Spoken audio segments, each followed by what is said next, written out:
येणाऱ्यांचे स्वागत करतात ती घराची दारे।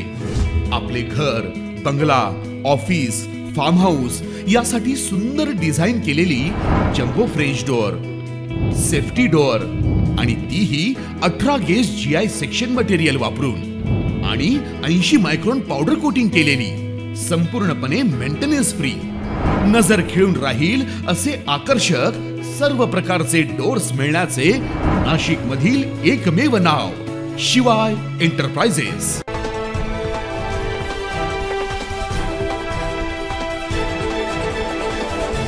राज्यभरात मागील आठवड्याभरापासून अवकाळी पावसाचा जोर कायम आहे।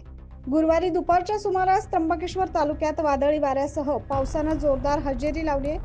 यात हेदंबा, हेदुलीपाडा, नांदगाव कोहळी, वैतागवाडी या गावांमध्ये अनेक ठिकाणी घरांचे पत्रे आणि कौलं उडून गेल्याचे बघायला मिळाले। त्याप्रमाणे मोठ्या प्रमाणात नुकसान झालंय। तसेच झालेल्या या वादळी वाऱ्यात आंब्याची झाडे देखील मोडून पडली। घरांचे तसेच आंबा पिकासह इतर पिकांचे देखील मोठ्या प्रमाणात नुकसान झालंय। अवकाळी पावसामुळे नुकसान झालेल्या पिकांचे तात्काळ पंचनामे करून शासनाकडून मदत मिळावी अशी मागणी शेतकऱ्यांकडून केली जाते। नमस्कार, माझे नाव रामदास शीद। 3-4 दिवसापासून जे पाऊस वायदुळ येते तर ग्रामीण भागात मोठ्या प्रमाणात नुकसान झालेले आहेत।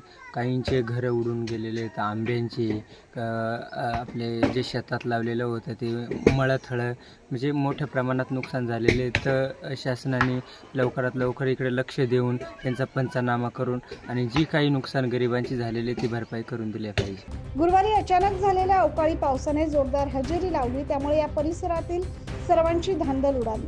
अवकाळीने मोठ्या प्रमाणात नुकसान झालं तर काही ठिकाणी घरावरील पत्रे देखील वादळी वाऱ्याने उडून गेले। 9 न्यूज महाराष्ट्रासाठी प्रतिनिधी अमोल वाघमोडे।